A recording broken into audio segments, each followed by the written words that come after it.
Karma was banned. Now, I actually think you can first pick the Karma. So, clearly Schalke is not interested in first picking it, and that's why they have to ban it, because they know Fnatic will take it in the first rotation. And that's annoying. If both to ban it on red side and blue side... Very, very annoying, because you just basically drop down to 2 bans. And then Elise will be banned away from Fnatic, taken away from Gilius. Had some great performance actually on Elise in week 1. Caitlyn will be taken away from Rekkles. Very irritating for Schalke to deal with. They just couldn't touch Rekkles at all in that last game. Vladimir on the red side, makes sense, take away that pick. Rise also taken away, so this time maybe learn from the mistakes. I don't feel like the Rise was the reason why they lost though, but still, taking it off the table. But now Schalke can take Nidalee first pick, give it to Gilius and say, show him, you know. Spirit had his chance. He won the game, he got player of the game. Gilius, it's your chance now. Then Fnatic says, no, we don't want to play that game, and takes it away instead. I actually think that could have been the goal for Schalke, and that's why they're banning so many of these good picks for Fnatic in the first rotation, like Caitlyn Karma as an example. Instead, Viktor's still open, so Azir first pick is not that strong. Surely there must be something better for Schalke to take us right now. Wow, okay. If Febiven just locks in a Viktor, you have a perfectly fine matchup for Fnatic anyway. And also, first picking Azir is very risky. What else could you pick in that situation from Schalke? Would you go to a different lane? Is it a higher priority for them, or something you want to take away from Fnatic? I mean, I think YellowStar's braum performance, while it wasn't standout, braum is a fantastic champion right now because he's so good in team fights. I would probably just first pick him instead if I was Schalke, also to take it away from Fnatic, because we don't see teams early pick Azir very often in Europe, because he has some very clear counters, like where Viktor can kind of lane against everything. Azir, things like Varus does really well against him, even Vel'Koz, like these long-range champions does well against Azir, and some of these assassins, while we don't see them very often, the option is there as a last pick on red side into Azir. So I don't agree with the first pick. Clearly they value it so high also because Febiven is a good Azir player, but I don't think Fnatic would just instant locked it in their first rotation, because this is very good. You get the braum and the Gragas, which is a flex pick for them, because we know Gamsu loves to play top lane. So perfect. Gamsu loves to play at top lane. I like to see Spirit on something aggressive as well. I really like him on those aggressive picks, like Lee Sin and like Elise and like Nidalee, where he can really do stuff in the jungle, like we saw last game. I want to see something interesting from Febiven. He has a lot of choice now that he knows exactly what's on the board for you just save it now. Fox. Yeah, you just save it. I mean, if you're Fnatic, you have 2 options. Either you save your jungle pick, because then the Gragas is still a flex until last rotation, and then that'll be the last top lane pick.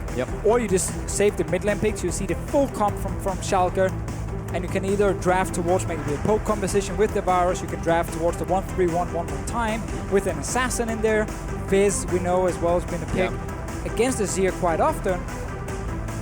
I just want to say bust out the Vel'Koz and then see that come out, because not many times you can say Vel'Koz would be a good pick here right now, but it really is, and has been changed a little, got a little bit buffed. Yeah, pretty good buffs. Honestly, his ulti is scary. Yeah, AoE true damage, dude. But we do have the jungle pick and Trundle coming out. He was banned last game.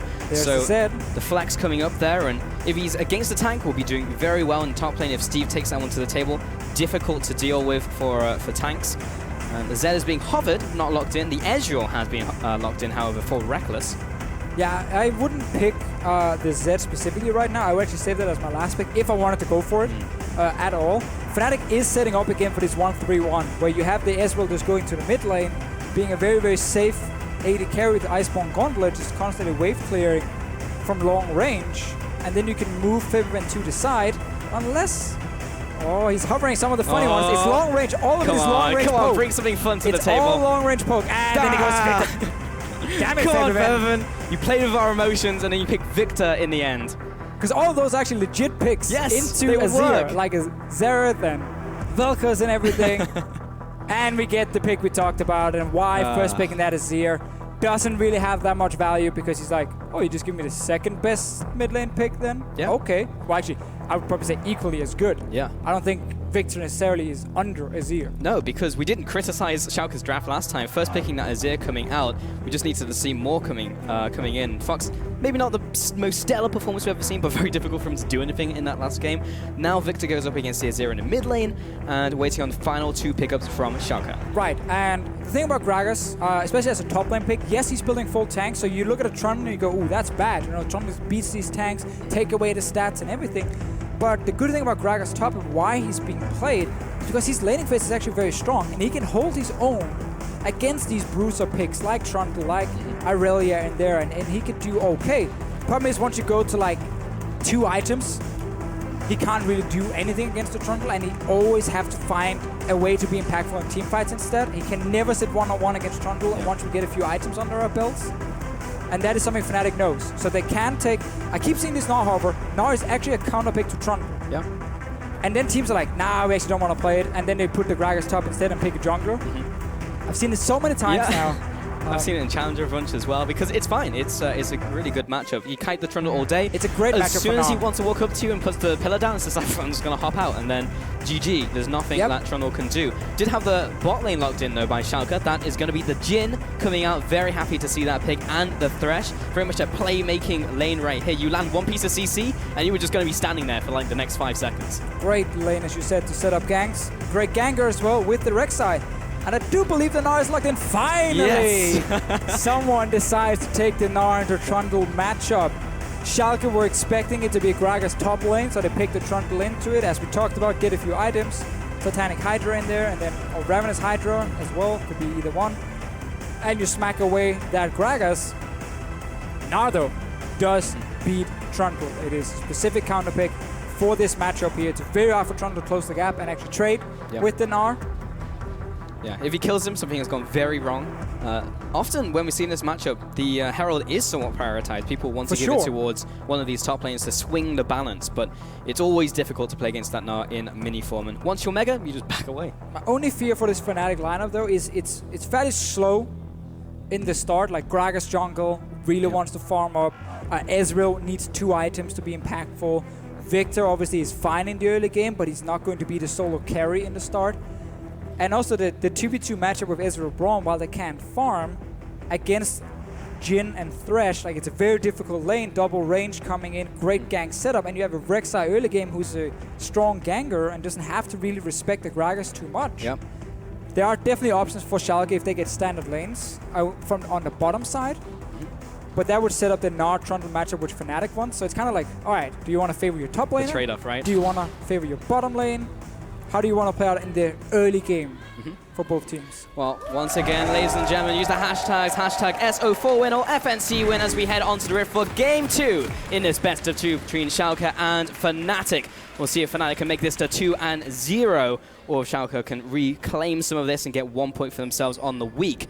But so far, losing that first game, not super impressive by Schalke, but I feel the tables have kind of flipped in terms of what we were seeing before. Before Fnatic, super aggressive, were always able to get these good trades for themselves. Now Schalke actually have the advantages in at least one of the lanes if we go standard, whereas Fnatic going to be kind of doing what Schalke wanted to do before, which is get to the mid game and then really start executing their comp. We talked about this in Game 1. When you have Braum and you want to look for lane swaps, you are always able to invade. Strongest level 1 support. Insanely good when it comes to just connecting one hit, apply your passive, and you almost have to flash away every single time. So Fnatic gets the deep vision down, can now get the lane swap, because Schalke didn't hide under any turrets. They will be able to spot them if they're moving anywhere. They have wards in mid, 3 wards down to basically spot everything. The only way around this, if you were Schalke and you wanted to guarantee 2v2 top, would be to rush MrRalleZ and sprattel from the fountain straight to the tier 2 tower on top side and just hide on the tower. Because then even these deep wards won't spot anything, and Fnatic will be like, oh, okay, they're on bottom side, because we haven't seen them. And then you're there and you're like, surprise! Mind games. But it is risky to do, and also I think for Schalke, in this case, they're okay not having Steve in a rough matchup. They will be spotted right now. Fnatic will see them come moving up, and now they can actually just move back to the bottom side. Because it is a lane swap, you can be a bit late for lane. It doesn't kill you. Yeah, it does not at all kill you. There you can see the vision as well. Lots of deep vision coming in from Fnatic. And now, they are going to send their bot lane to the bot lane, the duo lane rather. Around the mid. Chase down Fox. That's actually really annoying now, because you're losing early experience as a mid laner, where you know the bot lane for Fnatic can be late on the bottom side because it's a swap in a way. He's still being blocked. He's denying more. Gilius is going to bodyguard him, allow him to get back to the mid lane. The package has gotten to the destination. I mean, he lost at least 3 melee minions in there, in the mid lane of experience. Yes, Steve got a little bit on the bottom side because Fnatic was so late. And also the rest of Fnatic, or sorry, Schalke here. Oh, loving YellowStar. some Thunderlords. YellowStar is so annoying right now. He's coming into the mid lane as well. Fox is going to back away. This exhaust coming down and forces the flash out. So Fox is really not in a good position starting off this laning phase. Lost the flash already, lost some of those minions, and the wave is pushed up. So Febiven's just laughing at him, standing at his turret. Right now, Febiven is halfway to level 3. Fox just hit level 2. Yep. Right now, early game levels means everything. Way more than gold. It's about getting as many levels as possible. Skill up your abilities. Everyone else is obviously opting into the swap here. And we have to talk about MrRalleZ on Jhin. We mentioned this in the last game. A new build been happening a lot over in Korea. Ghostblade. And then you can go like Duskblade as your second item. Or you can go more as your second item. Just armor penetration focused. Gilius should not be on the bottom side in the lane swap now. He will get bullied out by Spirit. He should actually be farming his blue and his grumpy, and Steve gets to smack the tower. Yeah, being a little bit greedy there because there was plenty of resources for him to take anyway. Now he gets the blue buff, and he's actually going to try and help Fox catch up by giving him this early blue buff. So I think that's smart. Interesting one. Rek'sai doesn't need it. Rek'sai really does not need blue buff at all. This is a good way to help your mid laner back in the game. YellowStar is once again around. He's like, I'm going to help you push out now. Tax a bit of experience in mid. But I like this adaptation from Schalke. Gilius really doesn't need it. Especially not in the swap here. He's not really looking to gank anywhere or anything. And could use any help he needs, some extra experience. No, he's level 3 already. He's just going to go back to base anyway.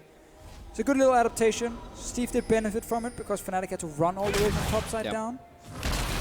YellowStar, he's still being annoying. He's still level 1, but he's had such an impact in this game already. Building the flash in mid lane, going to top lane, stopping a recall. Fnatic didn't get the tower though in this swap. So everything was really delayed because they had to run from the jungle. It's not about the time they used to delay their Azir, it's more the fact they had to run all the way down to bottom side and realized they were way too far behind in the push. So they recalled, tried to switch the lanes around again. It means Schalke should always be at least one tower ahead and to make it even better for Schalke. One of the big reasons teams like to lane swap now, Pauls, is if Infernal Drake is your first dragon, you swap because you take the first tier 1 tower and no one rushes from tier 1 tower, the first one, into dragon because you fall too far behind in experience and gold and everything. So you always want to take the second tier 1 tower, so when you swap back. Sure. And then you're actually high enough level and you have enough time to move in and take the first dragon. So if you are spotting a Infernal Drake, swap it around, because by the time you take the tier 1 bot tower, high enough level, go in, you can take the dragon pretty quickly. Okay. And suddenly, you get a great advantage. Not only will you have a tower advantage in this case for Schalke, you also get the first Infernal Drake, which is perfect. If it's a Cloud Drake, do not lane it. Yeah, really priority on that one is for this, a lot lower for the teams. But as you mentioned, it will mean that they have a bunch of people from Schalke in the bottom side and will be able to walk over to that Infernal afterwards. And meanwhile, Fnatic will take the top tower. So we'll be behind that one tower as well. Also, Gamsu is lost out on a lot of gold and also minions, so he is far behind Steve. But now we should see Schalke just go straight for this Infernal Drake. Gilius is on bottom side, they're doing it. I really like this play. I'm happy to see the follow. What we talk about as well, because it makes it a lot more impactful when they actually do show it and do it. So just a very smart early game here from Schalke, knowing they had a very strong 2v2 lane, swapping in away because of the Infernal Drake coming in here. And you're not really giving away too much because it's much faster for you to take the Drake now as well compared to after just one tower when you're level 2. So good early start for Schalke, much better than last game where it actually fell behind fairly early.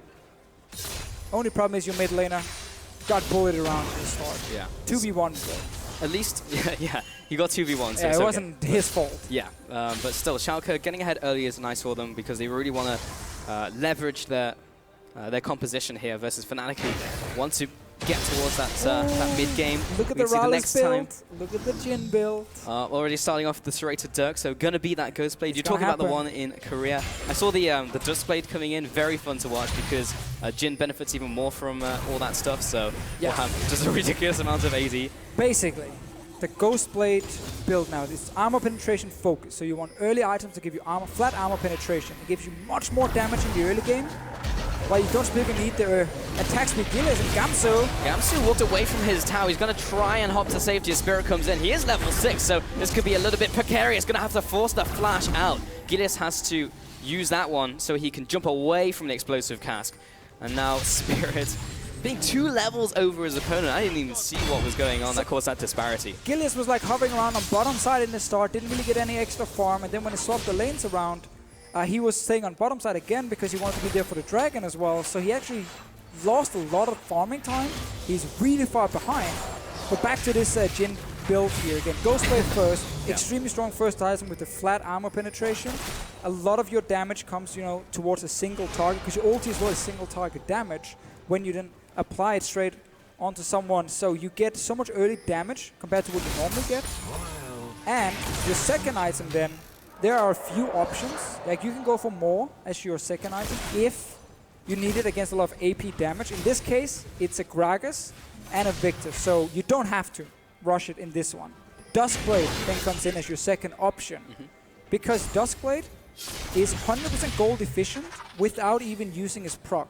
Or its active, or whatever you want to call it, the debuff it applies, the passive it applies. Just the raw stats on it are good enough. And it's the highest AD item in the game together with Scimitar. So if you are Jhin, you want to just stack as much AD as possible because he's still so well with AD. Like late game he hits like the 700 something crazy AD. So you just want these raw stats. And the active then, or the proc, is a bonus almost for you. Febiven is getting punished in the mid lane, but I just want to see the evolution of MrRalleZ's build because it's very fun to watch as well as he just unloads on someone. But here you can see this 1v1 matchup between Gnar and Trundle. We didn't lie to you, it's not good for the Trundle. Flash gets popped up, good! Ultimate in from Spirit, still secure it! There's the boomerang to finish him off. Gamsu will secure the first blood. This is why we wanted to see this Gnar getting locked in, and a lot of teams have been baiting it in the past, but yes, this is a great matchup. You can keep the Trundle away from you at all times as a Gnar. So Schalke cannot rely on the top laner in this game at all as a split pusher. It's about the 4-man group on the bottom side of the map, especially with the Jhin, Azir, Siege they will have. When you play this armor penetration build as well, you want to constantly look for picks because you have so much early game damage. You want to fire away the W as every single time Rek'sai fires her Q and like long range poke. Yes, it does no damage or proper damage, but it puts a stack on the target, which means the Jhin can W and snare them. Azir with his long-range soldiers, like this come from Schalke, is all about having extremely long-range poke, and then Jhin applying W every time, and then dealing a ton of damage with his ulti right after. And you can see just a great executed can coming in from the Spirit. Great ultimate right into Gamsu, and just because Steve was running along the wall, there is no really way for him to escape. When you're running away, you always want to have like 3 options instead of 2, because if you're walking along the wall, then you can't go left because there's a wall there. So should be able to jump the wall. Yeah, and just kind of leave the map. Like, I'm gone. Just jump off. Do the just follow George into the abyss. The frog. Yeah. Damn George. May he rest in peace. I wonder where he goes. But yeah, Steve should have followed him there. I actually want a game mode where the Summoner's Rift, you can jump the wall and just appear on the other side of the map instead. Oh, like, and you can do the same with skill shots. So like if I'm standing here at the wall and I'm shooting like a skill shot, I want the top laner to get hit by it on the other side of the map. That would be very fun. And really from annoying. Like one game probably, and you'd be like, this actually sucks for the mid laner because now mid laner nothing has changed, it's just the same. Yeah. Probably why they don't listen to my idea of this game mode. What happens if Ezreal shoots an ultimate down mid lane? Does it just keep going? Until, like, it just keeps going. I guess at some point it has to stop, but... Yeah. Nah, let it keep going. I see a flaw with this one. Let's just keep going. He just gets 1 ultimate per game. As you can see here, I haven't really fleshed out my idea at all. I see. I'm kind of pulling stuff out of nowhere. Oh, Fox is going to back away. I think you saw him on... actually didn't see him on the ward. Huh. Febiven goes straight for full Hex Core upgrade. A lot of Viktor players want to do it after 2 items because the instant impact it gives you is actually not very effective for himself. Yeah. But it's a lot about getting your ulti, their upgrade, so the movement speed of the ulti gets increased. And you can keep like getting the stacks, because again it's 6 seconds and it procs every 2 seconds. So if everyone can just run away from it, you don't get the maximum amount of damage, but if it sticks to targets because it's even faster, then it gets a lot of extra value. But very interesting early for him that he doesn't go for any items like anything. Like MrRalleZ is great on Viktor, Lichbane is fantastic on Viktor, but he just opted straight into upgrading his score. Very interesting, because remember it scales with levels, so he's only level 9 exactly. right now. That's why it's not that great, right? You mainly do just for the upgrade and the ulti. The W does nothing. Obviously, like, yeah, you're going to bounce back slightly, yeah. Good luck. But still, Ultimate will be interesting to track because extra 20%, I believe, moves 20% faster. Meanwhile, MrRalleZ going to flash away from the Spirit coming in. YellowStar going to follow up as well. Bounce him right into the two-shot barrage. Gilius is going to take the Dark Passage over to sprattel, but MrRalleZ got blasted. Another game where Spirit is starting really, really well. Like, he's the man setting everything up here. Force the flash on top lane, then he gets a kill right after. Now he comes down. Yes, they lose a second dragon. That's important to mention, but Spirit gets something back for the Fnatic team. Even better though for Schalke with these Infernal Drakes. It's actually fine giving up a kill. Because we talked about how Jhin stacks so much AD. Add in some percent AD from double Infernal Drake as well. Like, he's gonna hit like above 800 AD in the full late game. He's gonna break some records. He will go crazy. And then with this early armor penetration, he has a strong mid game as well. But you gotta be proactive. Jhin is a terrible champion if you are reactive all the time. Because people, it's too easy for them to either block your damage and maybe try and dive your mid laner. Burning both summoners and the ultimate from Fox. He makes his way out, so well played for him. But still, Spirit constantly burning summoners, constantly burning resources from Schalke. He's been all over them in this early game. And he's the man we're looking at in every single fight. Jhin, a champion who can't really escape when a flash body slam Gragas comes flying in. Look at this, he's even taking away the red buff now as well. Same the last game. Top lane. He's a bully. He's going to toss the ultimate out there and just back away. He's asserting his dominance in the top lane. Sure, he doesn't need that ulti. Yep. Won't be utilizing that one for a while, but yeah, MrRalleZ will find it hard later on into these fights if Spirit keeps finding these flanks, keeps getting in range for those explosive casts. Yeah, you hit the point where you actually need QSS, because when Gragas will body slam flash you, you can't really react in time, because if you pre-flash when he just body slams, you might just waste your flash and he'll just do it a second time right after, and then he will flash and you're going to die. Right. So you need a QSS, because then when the Gragas hits you, you can QSS that stun, and then you can flash away yourself instead of getting knocked back in towards the Fnatic lineup. That does open up for the third option of the Jhin build path with the second item. There are 3 key options, which is actually rushing straight towards Scimitar. Because you just need that QSS to survive team fights. Yep. Not as strong as the Dusk Wave Rush, especially because the QSS doesn't give you extra damage when you build it. Sure. But if it's between you getting killed in every fight because there's a crazy Gragas, and you staying alive and actually keeping the long range, well, suddenly it could save your life and win you the team fight. Yeah, that's the key thing that a lot of Gragas players don't know, that it is actually a perfect lock going into E and ult. Like, you can't do anything. So you have to buy the QSS. You have to buy it, yes. Yeah. So Gilius and Steve coming on to Gamsu in the top lane. He's in mega form, so he's not as mobile. Here comes Spirit to try and save him. Does have explosive cast and all his summoners available, and will get Gamsu out alive, only having to burn the flash. So not too bad for Fnatic, but still, nice gank there by Gilius, taking away that summoner. Spirit's going to come in for round 2, just going to scare away Steve, just in case someone is around the corner. I believe Febiven jumped off the map and there's no wards on him, so... And you know your life suck when the enemy jungler is higher level than your top laner. And he's not even afraid of him, he's like, yeah, I don't care about you. Gonna push out this wave and then leave. Yep. Spirit all over the map, and also the full split push focus build from Gamsu. Black Cleaver first item, I want to stay in my lane, I want to be a bully. Weaker in team fights, yes, for now. Should just go full tank here on and out. Yeah. As his build order. I mean, that's what we've really seen from a lot of Gnars anyway. The Black Cleaver and Gnar, of course, really benefits from that item. Plus, it was buffed a couple patches ago as well. So now, there was another thing. We keep going back to. I keep going back to Jhin. I'm not sure why I'm pulling you down with me, but the keystones. MrRalleZ actually ran Thunderlords in this game, which is surprising to me. I think running Deathfire Touch is fantastic because you can scale so well with AD, and it gets so much bonus damage with their debuff coming after, especially once you apply these single target hits from your ulti in the late game. But the reason he's running Thunderlords is because it is better for him in the early to mid game. And as we talk about with this flat armor penetration build, that's where some of your big power spikes are. It's in the mid game when you have like 2 armor penetration items. Thunderlords will give him more damage there, especially up straight up burst.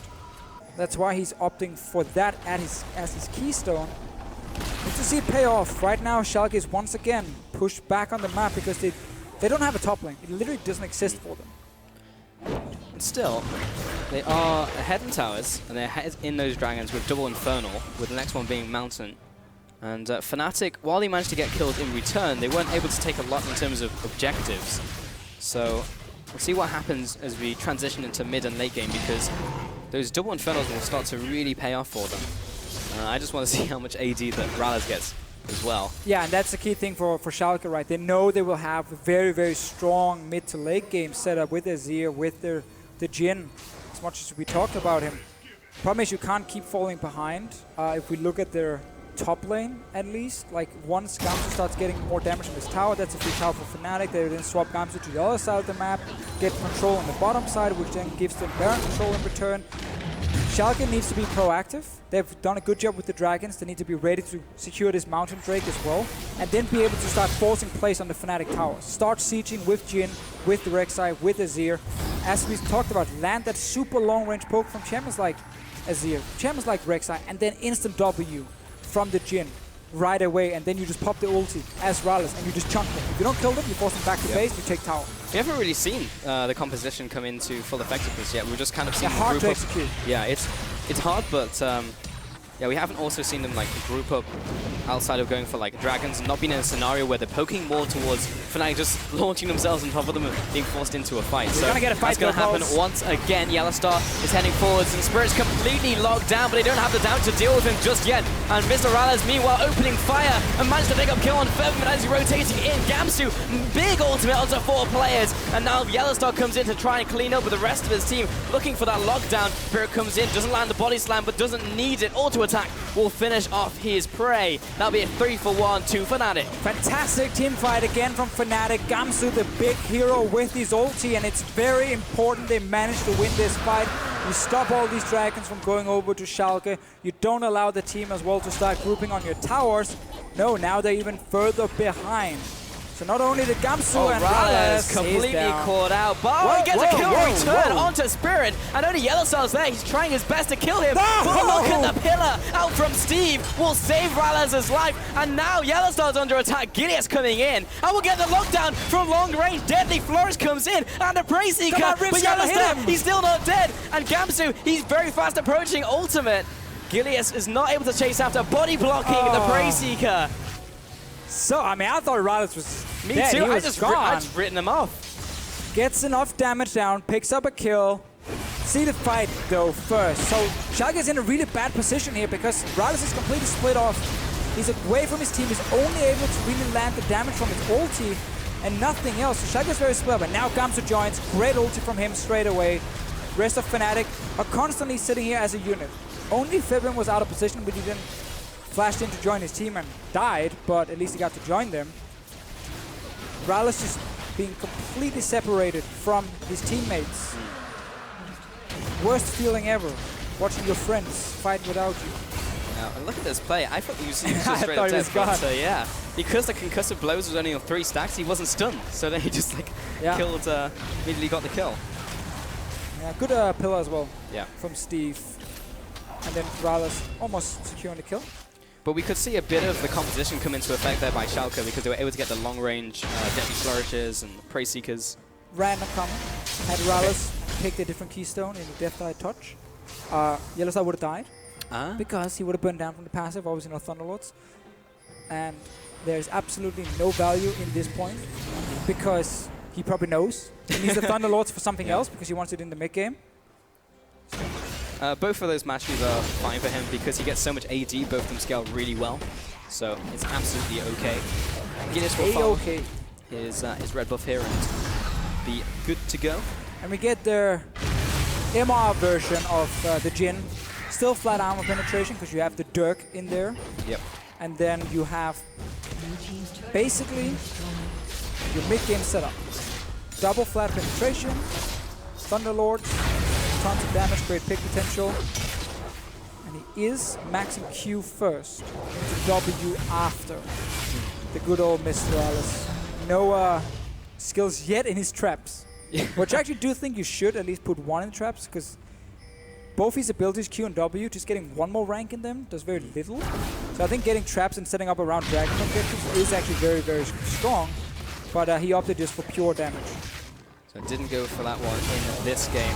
MrRalleZ is also rocking 55 armor penetration at this point, so quite a lot. If no one has built armor, especially the ADC, well, of course, it's going to be Iceborne Gauntlet in this game, but those targets are going to blow up very quickly. I mean, Febiven only has 67 armor right now, so you can see really how the numbers start adding up. But 21 minutes into this game, and we have a pause. Oh, we have a pause. We do. I have seen that. There you can see Spirit looking concerned. It's changed his hairstyle as well. We have a pause, Pulse. We do. We do have a pause. Really? What do we have, Deficio? I'm not happy about it. Very angry. I can see you right now, just furious. That's the funny thing about this caster desk in our new studio here. There's so much room to constantly move around all the time, and kind of, for some reason, I always touch your shoulder. You do. We're getting very intimate here on the desk. I'm not sure why, and people can almost see us. We're just outside the camera there to the left. Can you see my arm? No. Defio's arm is longer. Even can't see it. But as you said, it was bring your kid to work day, so you know, got to constantly give him reassurance that he's doing a good job. You have a good day. Yeah, exactly. Glad you like it. Thank you. Thanks, Dad. Do not have any kids. Well, I'm surprised actually no one's photoshopped my face yet onto like Frodo Baggins and you being Legolas, because there is quite the disparity with our heights. Talking about a man with great hair, sprattel is on your screen. Yep. Classic. Well, we're just like judging the player's hair right now. We are. RalleZ with a more traditional Danish hairstyle. Yeah. Very traditional Danish hairstyle. Nothing crazy. Where sprattel is more the Swedish one. Oh, I see. Yeah, there's actually a difference in some of the hairstyles. It's not relevant. Game instead. Pause Reno. We have Schalke in a tough spot. Much like last game, where they're not winning the side lanes. So they're constantly under pressure because we have the Gnar into Trundle matchup we were so happy to see. And you have Schalke then, where they were technically supposed to do well, lose that first team fight around the dragon. Not a proper setup. I don't actually think they expected Fnatic to come in that quick and fight them. Because they pushed out the bot lane, then rushed to dragon. Like, all right, we got the dragon, they're not going to contest. Yeah. They show up, TP in with Mega Gnar, surprise Schalke a little bit, and they get completely split up, and then the fight is won by Fnatic. So we got to praise the Fnatic team one more time and saying, today so far they are the better team. Even though I really like what Schalke is trying to do with this armor penetration Jhin. Big fan of the build. I really think it's funny, but really not working for them. They need to be able to siege on these towers and create these long-range picks. Otherwise, Fnatic can just engage every time. Very much interesting. Didn't sound very interesting. No, I was just I was currently hearing what's happening. Spirit and Febiven apparently could not see the blue buff, so that's currently being investigated. The blue buff taking damage, rather. So we're looking into that currently, and we should have an update to you very soon. So we have some of the weirdest bugs from time to time. We really do, yeah. Stuff that doesn't even make sense sometimes. Yeah, like, oh, we can't see blue buff taking damage. Yeah. It's not even like a direct correlation. Yeah, still, the Jhin is just an interesting pick to see. I want to see more of that pick. But I think this game is in a different state than last game, though, because before, Schalke are in a position where, yes, they're able to pick up kills, but they didn't get anything from it. Now, yes, they are dropping some kills, but they managed to get those 2 Infernal Dragons. Yes. So they're in a position where, going in later to the game, they actually do have like a fallback to some extent, where they might be able to pull back into it, because before it just kind of looked like they were just constantly losing and everything was slipping away from them. But that's why losing that dragon fight is so bad for them, because they were actually in a very good spot despite being down like a 2,000 gold and also having that losing top lane, because again they had double Infernal, it was looking great, they had the setup, they could actually just go into late game with it and still have a very good chance of winning. But then when you fall even further behind because that group that was supposed to be stronger gets destroyed in a fight, it really hurts you a lot, because it means Fnatic can keep playing aggressive, can keep trying to extend their goal lead, and Baron is alive. We know Fnatic is a team who wants to try focus around the Baron setups. We know then suddenly Schalke has to be able to fight instantly. And at this point, we have Flash on Spirit in like 2 minutes time. And RalleZ obviously does not have a QSS, will not get a QSS in 2 minutes. So you can get the same kind of setup where he just engages straight on, Mega Gnar follows up, Fnatic wins another fight. Because at what point are Schalke able to go for beneficial fights? Because we've seen a lot of the fights so far, Fnatic just completely roll over them, specifically the one at Dragon, which we're going to take another look at now, where they got their 3-for-1. And Schalke just got rolled over. Yeah, look at RalleZ. Like, when your AD carry is so far away from the rest of your team, something has gone wrong in your setup. But also the way they were starting Dragon, it was like they didn't expect Fnatic at all to move down and fight. Gamsu obviously joins in with the Mega Gnar, perfect timing from him. And then the fight is won from Fnatic because they're playing as a team in this one. Where Schalke is playing as individual members, all trying to kind of be the hero. And obviously getting put in a very tough spot. So I still think Schalke has a lot of tools to use, but a lot of it comes from them being proactive with the 4-man group, again, as we talked about, on these towers here and being able to siege. And you can't do that if there's constantly a threat of the enemy team just engaging and winning these fights against you, because again, there's no way to stop the Gragas at this point. No one can stop the Gnar on the side, and he can always freely just stack up his Mega Gnar. Fnatic says, all right, they're hitting tower, engage time, boom. And it's another teamfight won. So we might need Schalke to hit like a third item, where it is like a QSS coming in for the Jhin, before they feel more confident going forward. Well, we should be getting back into game here. The issue has been resolved. So 2 and 5 currently on the scoreboard. Advantage to Fnatic in terms of gold. As a quick catch-up. And of course, those 2 Infernals went over to Schalke, and the 1 Mountain to Fnatic. Just teasing you guys. Yeah. We're now back out of game. I wonder if Spirit and Gamsu are trying to get synergy on their haircuts. Both gone with the undercut here. I like the play. Definitely. I think Spirit maybe started it. And then Gamsu kind of joined and said, oh, it looks pretty good. I'll do the same. Maybe. He has a bit more hair, though. Himself. I like it myself because I'm also rocking the This is the second Swedish hairstyle you can go for. The Rekkles. What do we call this? The swoop? I actually don't know what they're called. Oh. But it's very popular. Okay. I mean, it looks solid. I think it looks good. Pretty good, yeah. And yeah, so we're just trying to get this issue resolved once again. We will update you with the information as soon as we have it. But yeah, same problem. Fnatic is not able to see the HP on these creeps here, or at least not able to see if they take damage. Spirit taking the time to chill, have a mid-game relaxation session. This man can be proud. Yeah. Like, he's been playing so well in today. both of these games, yeah. He's really been good. So really well. He deserves the rest. Deserves the not you, the Febiven. Yeah. Get ready to fight. Yeah. Step it up. Rekkles as well. He's copying Spirit. It's like, look at this fantastic thing you can do with these jazz. Game faces are back on though. But, I feel like YellowStar is the odd man out here. It's like, I don't want to join in on this. No, very stern face from him. It's like, guys, get back in the game. So, when you have Fnatic here, we talk so much about how they want to play these fights. There's really nothing extra for us to add when it comes to starting fights for them. Just playing this very standard 1-4 composition we see all the time now. It's actually what Schalke is trying to do, but because of Trundle getting counterpicked, it's not working out. And that is one of the issues with Trundle, and one of the reasons he has a very low win rate as a top laner, is if he gets in a tough situation, he can very quickly just become such a weak pick, where your main value is your ulti in a fight. And that's about it. You never really become the big bully. You're a bit like an Italy, not getting ahead in the early game. Sure. We kind of see one of the other, I feel, with like Trundle. He's either really obnoxious, pushing the side lane, completely dominating. He's an Italy of top laners. He's an Italy of top lane. Actually, we've been drawing a lot of comparisons today of like the Azir, the Caitlyn is being the Azir of ADC. Trundle is like the top laner. The Italy of top lanes? Yeah, the Italy of top lanes. Very true. And in this game, how do you feel? Where do you feel Steve sits on the categories? Is he gonna be just the Trundle who just does okay? I think so. Currently, with Gamsu being so far ahead in terms of kills and farm and everything, and the matchup. Yeah, I mean, Steve is in a situation where it's not really up to him to win the game, and that's actually a very, very important thing, especially for people when they play at home. So not even just professional players, but everyone playing the game, is you gotta sometimes just allow yourself to get carried. And you gotta be able to make the best out of a really bad situation without putting your team even further behind. So like, let's say Steve is like, you know what, boys, I'm going to win this tough matchup. I'm just gonna all in this Gnar 24/7, and he dies 2 or 3 times. He makes it even worse for Schalke.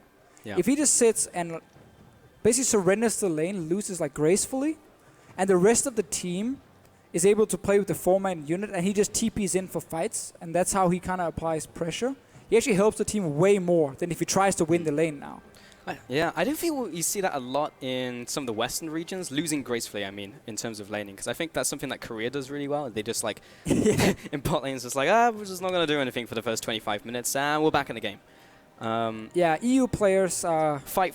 It's a lot of it's definitely an ego thing. Yeah. Like no one wants to be the guy who just got beaten, you know, like in one of these matchups. They want to show, no, I'm better than this guy.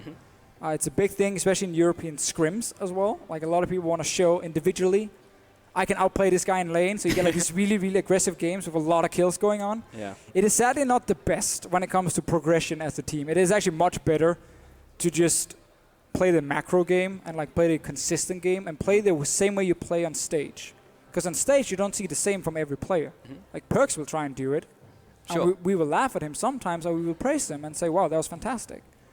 You don't have to do it. Especially not in this case. Again, we talk about Steve not being like the main carry on Schalke. So in a game like this, you know what? Sit back. Try and do what you can in terms of communication and TP pressure so the rest of your team can basically win the game, not for you, but they are the ones we're looking at. I feel like Steve is an interesting player in that sense because Steve sometimes has those games where he's just like this unkillable tank and almost seems like there's nothing they can do that will ever go wrong. Like I remember in my head like games where he's been on Maokai and he just won't die. He'll be on the 1v2s and just will keep on going away. And then we have games where he's just like, he's not, if the game is even, then he's not able to get into the team fights because he doesn't have the right time on TP.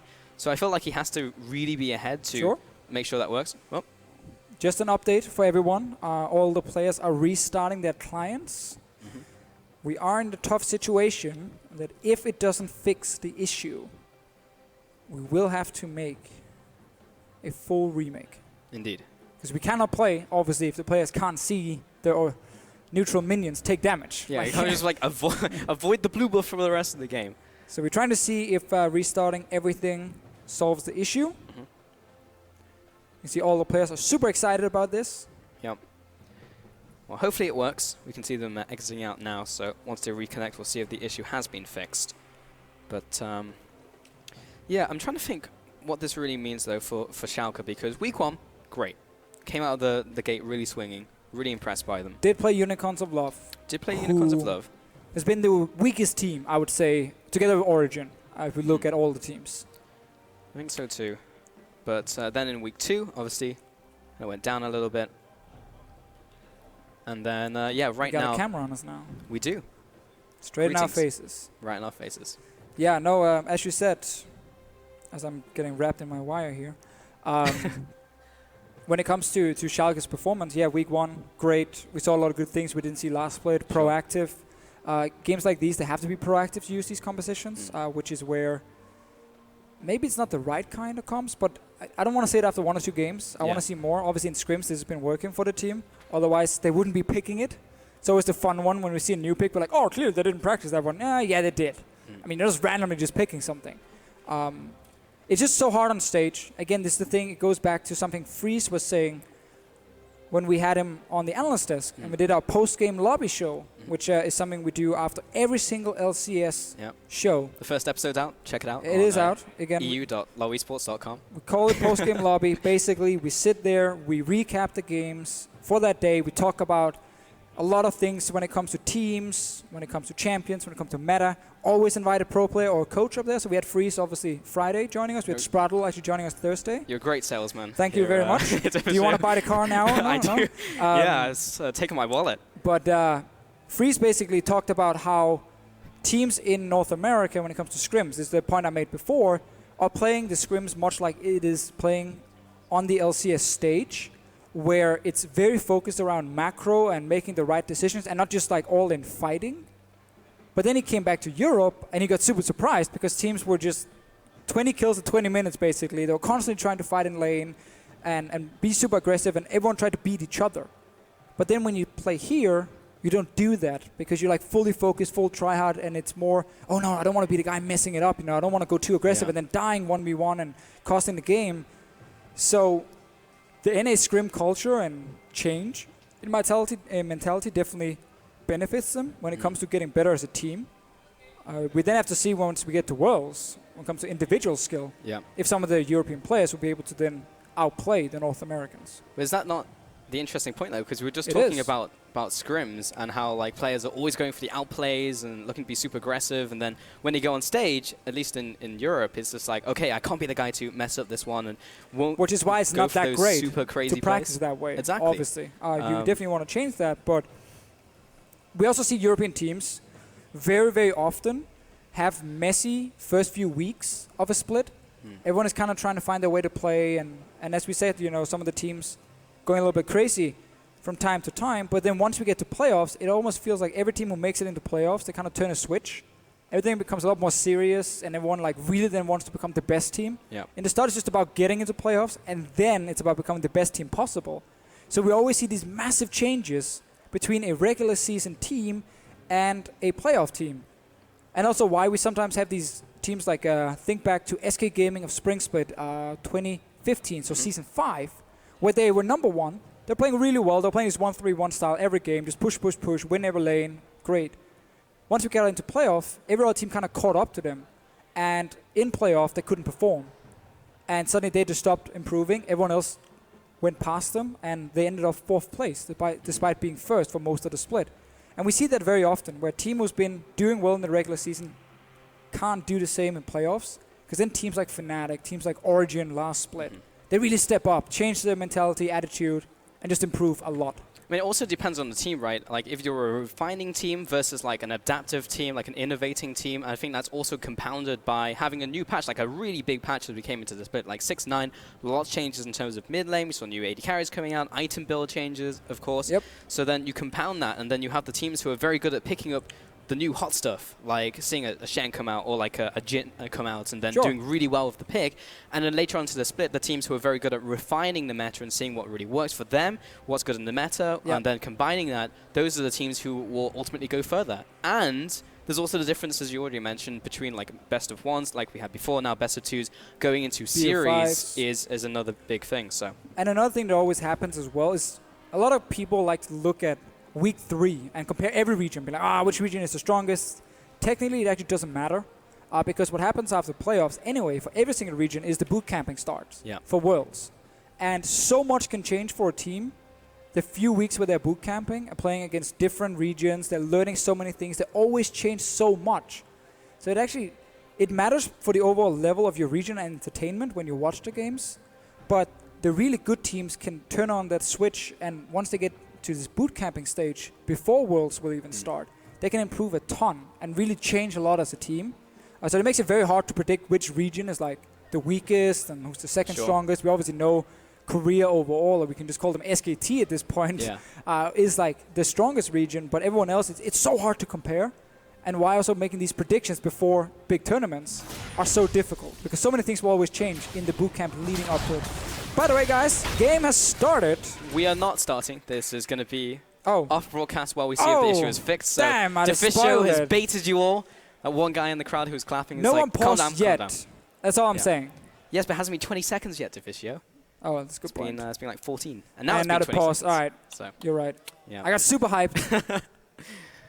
I won't take that away from you. But it's also the teams as well who have very good infrastructure. Some of the teams who have older players who typically do well in the best of 5s, and the later you go on in terms of format within their region or even internationally, because they know exactly what to do. We've seen newer teams just not be able to step up to the plate. Guess the exception to the rule is obviously G2 coming into it, long-standing organization, but with the players being very new, still did very well, of course. I just want to see more Western teams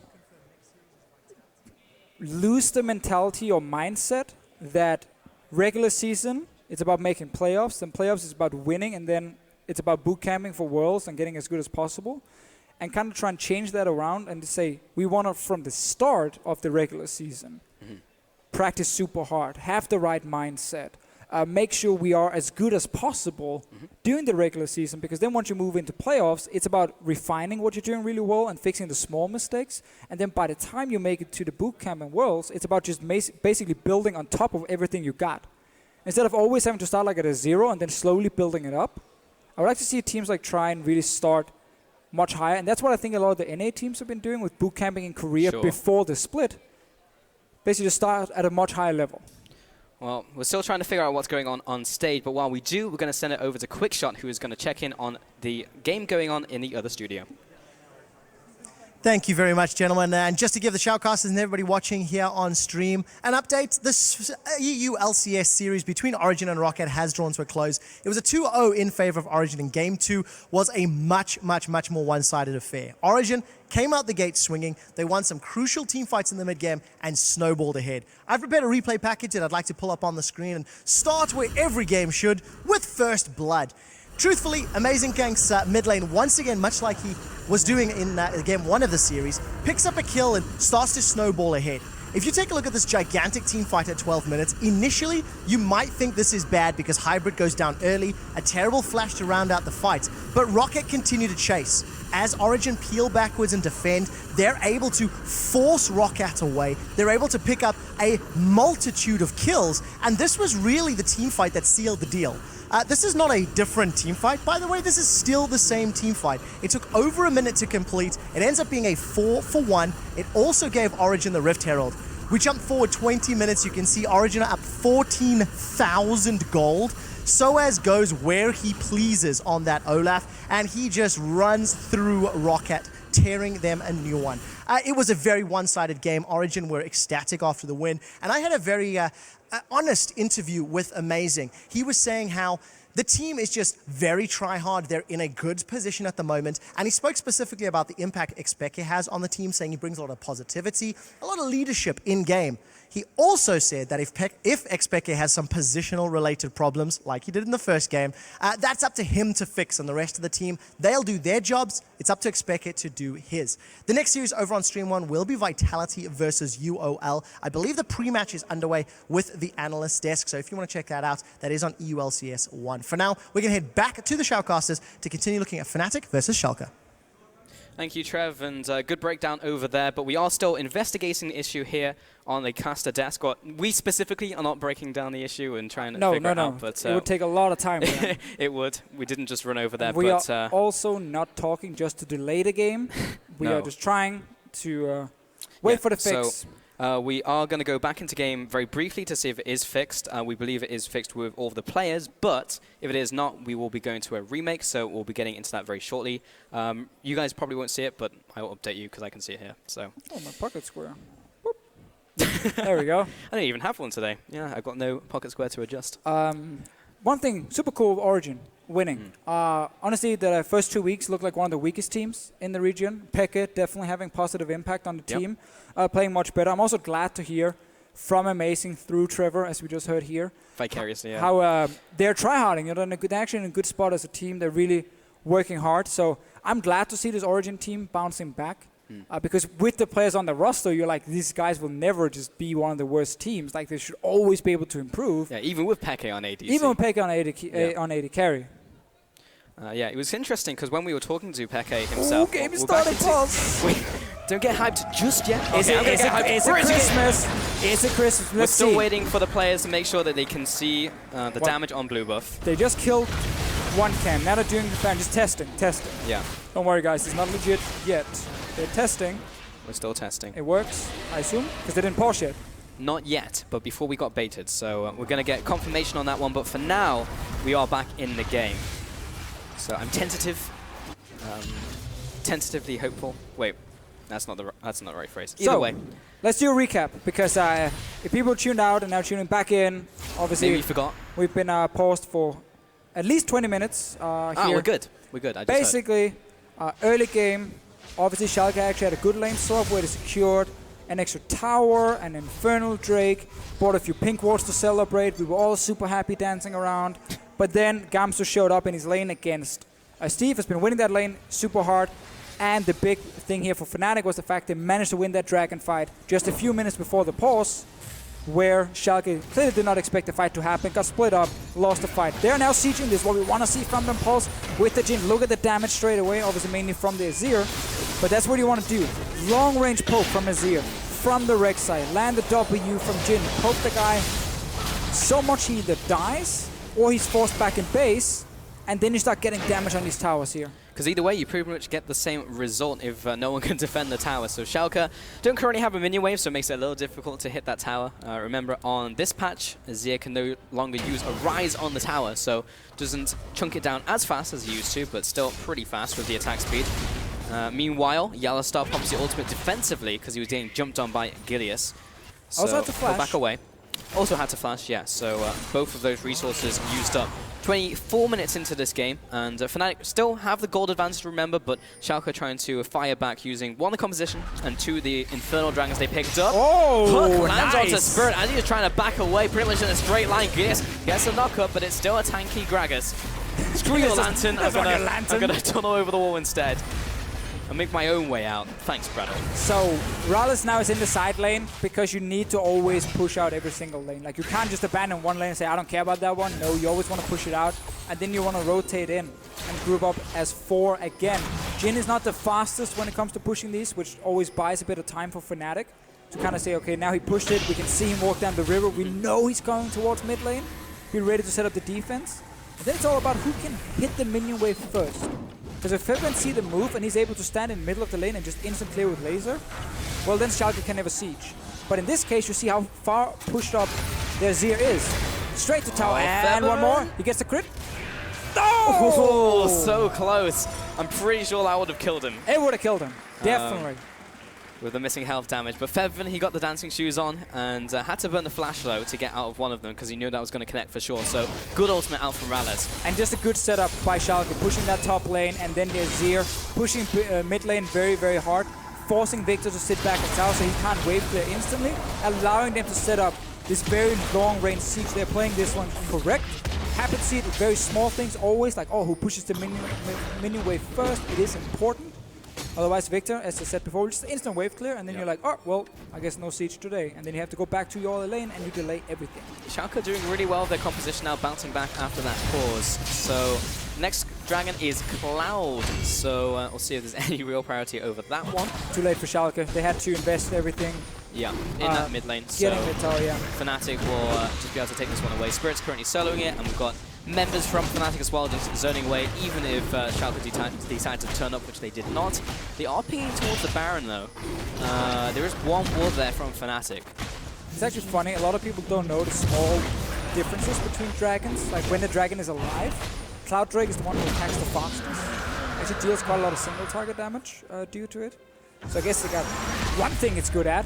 It can attack fast, yeah. Yeah. I mean, it's more of a deterrent, right? It's just like, 1, we don't really want it, and 2, it hits even harder. So, yeah, no one likes Cloud Dragon, unfortunately. Has no friends. But Gilius, he's been camped in this Baron pit for like 15 seconds now. And Sprattel is going to go in here with the rest of their team. I'm not even sure if Fnatic saw this. Well, the thing is, Schalke was setting up for this Baron while Fnatic took the dragon, but they're here. This is very risky. All grouped up, and Febiven is there with ultimate in hand. Gamsu TP'd in, he'll hop over the wall, and all of Schalke will back away, so they stopped the Baron attempt. Yeah, and this is not what Schalke's composition wants to do, like force fights around Barons and Dragons specifically. Again, they want to always land that long-range poke and then remove a target, basically. Setting up for a straight team fight. Obviously here it's more, okay, if they all recall, they're too slow moving down, one guy went to the bottom side, then we can rush it if they're sleeping a little bit. But in the case if Fnatic were quick to react, this is instead what you want. 2 lanes, or top lane pushed out, bot lane being taken care of by your Trundle, and then you start grouping Azir and Jhin together. Best friends. Best friends for life. How much can they do in this game? Gilius is, well, he knows that they're now because YellowStar started moving. Mid lane's being pushed in, Sun Disc comes up from Fox, and they will carry on pushing with this mini wave coming in. Spirit, he's got his full combo available, so Schalke needs to be a little bit careful, but remember how long range their composition is. Spooky noises coming out from Jhin as he charges up his 4th shot, and will reload. Meanwhile, Gilius is off to the side, finding it very difficult to get on top of this tower. Yeah, Schalke should have rotated to the bottom side here. Rest of Fnatic were hovering towards top side. They'd already pushed in the wave. They could have actually just joined Steve and taken that tower. Don't really feel like there's much of a risk for Fnatic, or with Fnatic just rushing a Baron at that point, because you're moving a lot quicker than them. But Schalke is staying because they have this Azir tower behind them. It just means they don't really gain anything. Like, when you have that lane pushing in, or this maybe will be the kill. Oh, YellowStar is blocking the shots, but it's not going to be enough because Fox finds it with the soldier. Meanwhile, Gamsu will launch into the fight, but will die 1v5. 2 fast kills to Schalke. Just talking about how Schalke could have gone bot lane, taking that tower, not really gaining anything mid, then suddenly Febiven gets caught with that long range combo. RalleZ managed to land the snare, multiple seconds, and then Azir soldiers are standing right next to this Viktor, hitting him. Spirits over the wall, looking for a steal, but what a fantastic pillar coming out from Steve will force him away, and Fox is just playing the zoning game, and the Baron goes down to Schalke uncontested here, and will be picked up on all 5 members. Big minion wave in the top lane, but I mean, Fnatic just lost out big time in that play. Yeah, that was the best Schalke could have hoped for, because again, they didn't really gain a whole lot, and then they create that one pick onto Febiven. Stayed around, had the tower behind him from Azir, gives him the Baron, chasing for more kills. Oh, Gilius flashing after Rekkles. There's the ultimate in return from YellowStar. Great play by sprattel. Now with Fox coming in, they're trying to finalize a kill, but Gilius dropped low. Rekkles charging up the ultimate 2-shot barrage. Oh! Will attack him. So close. It was a golem. Why did I get hyped? I thought it was Gilius. Oh yeah, he's not dead. And just a small golem. Yeah, that was what the ult was for. No, he was trying to snipe off Gilius there, was not quite able to connect it. And everyone will back away. So no casualties down in that fight. Get less hyped, Deficio. Yeah, I mean, I just saw the low HP golem getting hit. All right, so what happens? Oh, it's just a great setup from Schalke here. They proc a little bit of damage on Febiven, so the snare will obviously, or the W will snare from Jhin, and then the pillar just from Steve. Febiven had no flash. Great setup from Schalke. And just when we thought they weren't going to get anything, they get everything, basically. Kill, Baron. Now you can go back to grouping with these 4 members in mid, and you just put Steve on your side lane once his TP is ready, just a few more seconds for him, and you keep playing this 2-lane game where 1 lane is just minions only, and you just play around 2 lanes, and the jungle in between those 2 lanes is all you care about right now. If you're Schalke, take a Mountain Drake, really benefits your composition in 1 minute and 30 seconds. For now though, the siege is on. I mean, this is the perfect place, really. They have open range to land all of their poke. Here comes the curtain call. YellowStar's going to block a lot of these shots. 2-shot barrage will be fired back towards Schalke. So seeing this long-range warfare come in, the war of attrition, but it's always going to be Schalke who comes out ahead with this composition. And with this Baron buff, there's still a minion alive, so there's no reinforced armor on that tower. It goes down very quickly. Big crit from RalleZ to finish it up. And he currently has like, what, 500 AD, I think? 488, yeah, he has a lot of AD only 31 minutes into this game. And it's even more about just, nice flash from Steve, but even more about the armor penetration for him with the flat armor pen in the start against squishy targets like Febiven. With obviously no armor items, no hourglass yet. So much damage every single time from MrRalleZ. And this time they did join Steve with the wave on bot side, going for another tower. Gilius is constantly looking to land that little bit of damage just to allow the snare to hit from RalleZ. That's the only reason he's doing it. His damage actually doesn't matter. He just wants to feel like a man. But not the case, Gilius. Nope, not today.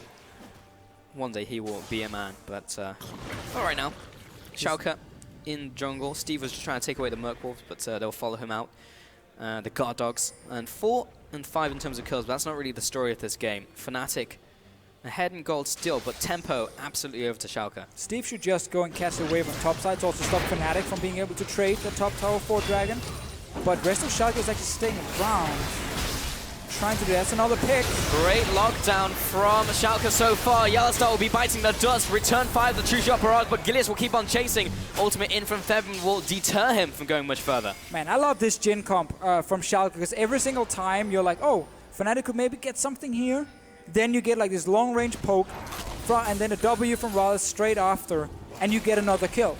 Every single time. Oh, Fnatic might want to trade top tower for that Dragon. Nope. Nope. One guy dies. Rest of Fnatic has to now run back. Mountain Drake for Schalke. RalleZ and the rest of the team making the Jhin work. Close. I mean, after all the praise and hype we had around this Jhin, it had to work at least somehow. Now you get to loop back and say, look how awesome this Jhin pick is we were hyping up. Yeah, another thing we've seen career with the Jhin is like Nami, always been picked with it. Even Karma if you're SKT from time to time, but Nami specifically, because obviously it's fantastic lane. 2v2 Nami's are one of the absolute best supports in lane. Yeah. But also because Tidal Wave is such a long range ability. So when you are sieging on these towers, you just use the Tidal Wave to like block basically half the lane. And then the Jhin can always just freely charge up his ulti, and if you get hit by the Tidal Wave, you get hit by the ulti. Well, if you move to the side, well then you're only basically running in half the lane, and Jhin can really easily just apply damage with the ulti onto you. So it's super good setup between the two. This one though is a Thresh, not exactly the same hype. But still good though, if you land a deadly flourish, if you land like a flay or like a death sentence into deadly flourish, they are CC'd for literally forever. But it's all about, you know, building those compositions around those different picks. And if you do that, then they work out really well. We even saw it last game, right? From like Fnatic bringing out the Shen, they had a composition which was built around playing on 3 lanes, and then Shen was great. And then last game we criticized Schalke for not always being able to engage and allowing Fnatic to set up their split push. In this game here, there have been times where Schalke are hovering around the tower for quite some time, and Flash was ready for Spirit. Yeah. And Fnatic didn't engage. They waited, gave Schalke time, and then finally they find the pick. Kill Febiven, take the Baron, and obviously then go back and take mid tower after. So that's why it's on Fnatic now to be a lot more proactive. Talking about proactivity, YellowStar and Rekkles will try and kill Gilius in the top lane. Just needs one more auto attack or Q to get the stun off into the ultimate chain from Fnatic, and that will result in an easy kill onto Gilius. Such a good setup from YellowStar and Rekkles. Fnatic's bot lane doing all the work here. Gamsu's on the bottom side pushing. No Baron yet, so nothing Fnatic can really take at the moment, but you love getting a free kill and also a flash from the enemy Rek'sai. Rest of Fnatic might get some deep vision, and that's about it at this point. This tower, though, is open. Gilius 20 seconds. They can just push straight in forward. MrRalleZ is trying to be annoying and force someone back. Curtain Call, first 2 shots land onto Febiven, but his health is not very low, so he's not going to take a lot of damage from that one right now. Just trying to soften up those targets. Easy but tower. Yeah, 2 auto attacks from Rekkles going to finish it off, especially with that Mountain Dragon. And Fnatic will head on back to base. Remember, next Dragon will be that Elder.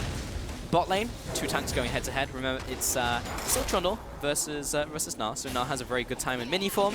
And then when he's mega form, he wants to be a little bit more careful because Steve will pop his ultimate and be very strong. But apart from that, Gamsu, great lane.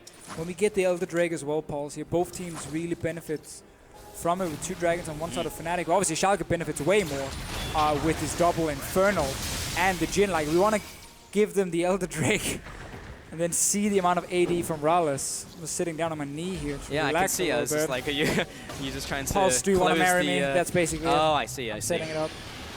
No. No? Okay. Everyone was expecting the yes. Fnatic, they're just camping around Baron area. There is a ward going down, so YellowStar will take that one away. Trying to camp in this bush, the good old Fnatic death bush. Don't really have to set up Forge yet. They're hoping Schalke moves in to try and like challenge some division, and then Spirit gets his engage. Always look at Spirit before this fight. The body slam flash from him can win or lose Fnatic the game. If he doesn't hit a key target, they can lose the team fight. If he gets onto MrRalleZ or the Azir, that's a kill for Fnatic almost every single time. Because there's nothing really to stop it. No Qs, no kills or anything. The kills might even be too slow, really, to help in that situation. Rest of Fnatic still back in here. They want this bot lane to push as well. And we just kind of play by playing a team running around the river. We are, but now everyone's camped in this bush. Again, moving back into the mid lane, just rotating back and forth. Remember, in this situation though, it's all about one person just stepping out of position, and then Fnatic being able to punish, or Schalke being able to do the same. Spirit is looping all the way around, and everyone is all over the place. This is really weird. Switch sides here. Gilius going in, very aggressive. The knock up onto 2 players. Sprattel will come in. Fox is going to land it down to the Sand Soldiers, and again, Gilius by himself. The team not able to bail him out of that situation. Gamsu into the fight. Whoa. Big Gnar ultimate onto 2 players, and Steve will try and return some damage, but Fnatic are running all over Schalke. Steve will be falling. Sprattel's trying to get away, and Fox is going to slide and glide to safety, but the rest of the team not in a good position. Quadra kill for Rekkles. Man, Schalke had a fine position there. It was all about just pushing up the mid lane. They just placed their Azir turret as well. Fnatic couldn't really do anything around the Baron just yet. And then a very random no-flash Rek'sai just tunnels straight into Fnatic, dies almost instantly. Rest of Schalke tried to follow, but again, their team does really well when they pick off one target. Fnatic does well in a full-blown team fight. We didn't even have to look at Spirit, we just had to look at Gilius. Fox coming in there will get a return kill onto Rekkles just as they manage to take down the Baron on Fnatic. Fox trying to return a bit more damage, but they get at least something from that play. But Fnatic bouncing back in this game with that Baron. But really, I need to take a look at that last fight again, because really weird. I feel like there's a disconnect between Gilius and the rest of his team in this series. You also got to keep in mind, when you play Jhin, you always single out one target, not 3 or 4 guys together. No, you hit one guy every single time. Great ulti from Spirit, knocking MrRalleZ away, and then Gilius is just all alone. The TP as well from Steve is so delayed because he had a trade with Gamsu. Great ulti as well from him. Seen that twice now this game, and rest of Fnatic can fairly easily just clean up. We also saw Febiven get his damage down before dying. It's not been, again, a fantastic game from him.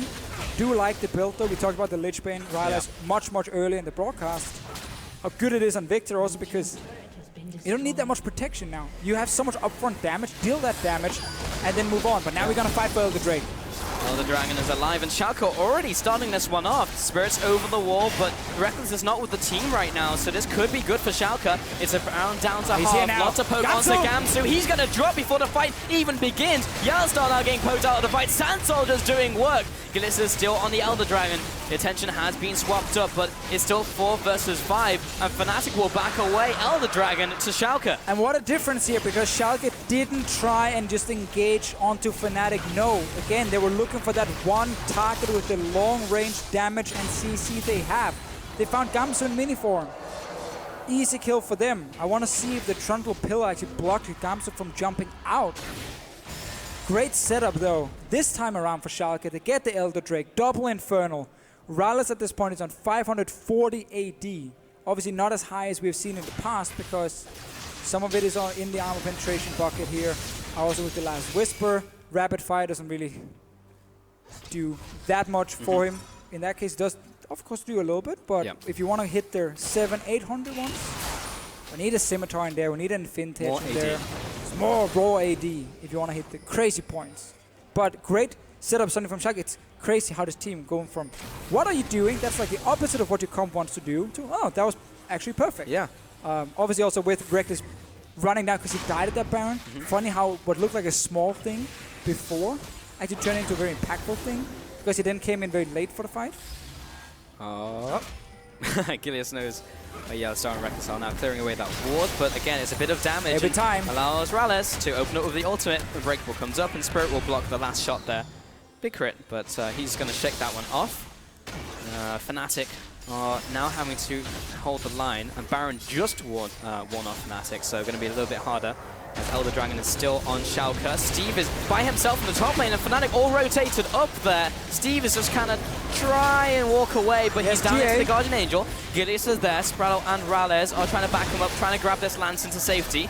Now Gilius is also able to tunnel away, so lost the Guardian Angel. And Fnatic managed to delay Schalke, forcing him to come up and help Steve. Give also Febiven time to clear out the wave here, so they actually just bought a lot of time. Keep in mind, Elder Drake is only 2 minutes. So you got to be very quick from when you take it. Very often after you will recall, and then you're going to run out, and suddenly you only have like 1 minute 30 to use it. With Fnatic ganking Steve on top side, actually bought enough time. Elder Drake is now gone. And funny enough, while Elder Drake is super strong, teams actually don't value it that insanely high because, again, duration is so short that it's so hard to use it. Like, it's kind of like, oh, can we set up a final push? Great, we love it. But then you get games like this where, getting it actually didn't even do a whole lot. Obviously, it is insanely strong. Also why it only spawns every 10 minutes. Yeah. But it's just, it's harder to use it to close out the game than a Baron, which is obviously 1 minute 30 longer. And right now, more of a lull in the action, I would say. So we are 42 minutes into this game. We're seeing more items being picked up. Pretty much full item build in the mid lane from Fox. Bot lane, RalleZ did pick up that more Malmortius in the end. Didn't pick up as a second item, as we were talking about early game. He did. It's been half an hour ago. So oh, really? Yeah. He did take it missed there. that one. I can make it more than half an hour ago. My defense 40 was minutes ago. There was a pause there. Yeah, almost a new game, basically. Yeah. Gamsu does have flash available. He's getting chunked out. Look at the damage out from Fox. Going to follow after with the Conquering Sands once again. One more soldier comes in, and the hop will just barely save Gamsu. Fox is very scary. Welcome to late game Azir. There's a hook flash out from Rekkles. I got Schalke now. I'm more confident in the way they're moving around, poking down Fnatic. Yes, okay, they're still slightly behind in gold, but at this point it barely matters because you're so close to full items on everyone, except for supports. Hoo. Supports never get full items. Mikhail's though, I actually really like it from Sprattel here to try and stop from the CC chain from Fnatic. Because again, Fnatic can only really win fights if they can get onto the backline of Schalke. or if Gilius randomly dives in again and dies. But he obviously won't do that a second time. Well, we saw that twice in the first game, and then once in this one. But obviously the objective is not to. Protect the back line. Protect the back line, especially when your back line is so strong in this game. RalleZ and Fox, really scary at this stage in the game. But that being said, Febiven has often been able to land his ultimate in the fight and then die, and then Rekkles is 7-1-2, so it's full item build himself. But it's really just, the tension is building towards the next fight, because it really can just swing the game and probably end it. There's no clear plan for any team at this point, because it's so hard to just rush down and finish the game. So both teams are just waiting for the next objective. And then you're going to see a fight for Baron, then you're going to see a fight for Elder Drake, and then we go back to Baron, you know, for every single time the team doesn't manage to finish when they have one of the buffs. And you get these big team fights late game, but with a lot of downtime in between. Because like, what would Fnatic be doing now? You can't set up a 1-3-1, that doesn't work. If you go 1-4 and try and siege the tower, you play right into what Schalke wants to do. So Fnatic is basically saying we can only wait for an objective and then have Gamsu in a good position as a split pusher and take that fight around Baron. And then it's about whichever team has control before. Set up the pink wards and the vision first.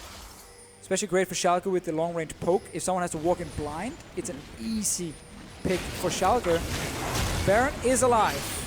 And has been started off. Look how fast it's dying to Fox and RalleZ. Fnatic will have to respond very quickly if they are to do anything. Spirit looking for the steal to come over, and it goes very low. Steals out from Spirit, and Fnatic now close in. Febiven with the big ultimate. YellowStar coming in there as well. Gilius will have to back away. He took so much punishment from the start of that, but what a steal out from Spirit. So important that Spirit gets it. Yeah, Schalke had a lot of damage, but the rest of Fnatic, they were all around. And I thought we were going to get a big fight. Me too, Defisher. Instead, we just get a Baron pickup, and Fnatic can then go back to try and siege versus the Jhin Azir. There's no big old plate of European ham. Nope. Very sad. Not yet. Had this been a scrim, it would have been 45 to 42 kills probably right now. This is on the stage, therefore a lot less kills. Spirit though, looking for an engage. There it is! He is very sneaky. Ultimate comes out and Fox cannot get to the lantern, but Fox is going big. He takes down Rekkles and is finally shut down. That was quick. It was very insane reaction. I thought he was just gonna die instantly, and then he just destroys Rekkles. 4v4 now. Another Flash ultimate out from Gamsu. He's going to start this fight underneath the tower. He's going to close in on that Gnar as well. Meanwhile, Gilius gets dragged in back into the gravity field, and Fnatic finally finish him off. That'll be a 1-for-1 trade once again. Another hook from sprattel, 3v3 now. Triple Flake comes in, Spirit onto Steve, but Steve does so much damage at this stage of the game. He's going to flash onto Febiven and get the chomp down. Spirit will back away and try and get out of here. RalleZ is on the hunt. And YellowStar, what can he do to try and protect him? Barrel comes down for the slow, lancing over the wall. RalleZ is low himself, but YellowStar, he's desperately trying to walk away. The Deadly Flourish will pin him in place. Good pillar once again, but Spirit staying in range. So you can use Stand Behind Me. RalleZ knocked away. They're just buying time right now. Spirit is going to get caught. Play comes in. He's dead. Death sentence lives up to his name. Schalke picks up the kill. Yeah. In the end, Spirit does go down. Both teams are just so even in this game. They keep just trading 1 kill, 1 kill, 1 kill. No one seems to get a massive advantage. Here we have a screenshot of something that happened like a minute ago. Now we take the screenshot down. We're meant to CSI the crime scene. There we go. Right. Now we get crime itself. So it's a great engage, but then look at the damage.